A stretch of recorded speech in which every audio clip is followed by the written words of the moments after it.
ஒருவருடைய எண்ண அலைகளானது நம்மளை அஃபெக்ட் பண்ணுமா? அது நெகட்டிவ் சார்ஜ்டாக இருந்தாலும் சரி, அல்லது பாசிட்டிவ் சார்ஜ்டாக இருந்தாலும் சரி, அஃபெக்ட் பண்ணும். இதை எக்ஸாம்பிள் வந்து பார்த்தீங்கன்னா, சமைக்கிறது சொல்லலாம். ஒருத்தங்க சமைக்கும்போது, அவங்க நல்ல மனநிலையில ரொம்ப சந்தோஷமா ஒரு உணவ ப்ரிப்பேர் பண்ணி தரலாம்.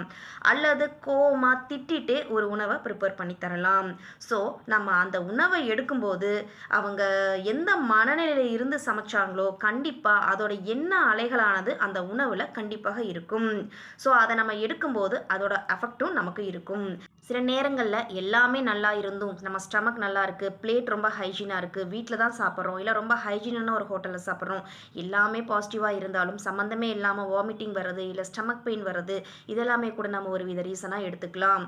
ஸோ, சாப்பிடுறவங்க எவ்வளோ சந்தோஷமான மனநிலையில சாப்பிடுறோமோ, அதே மாதிரி குக் பண்றவங்களும் ரொம்ப சந்தோஷமா பாசிட்டிவிட்டியோட சமைக்கணும். So, stay healthy.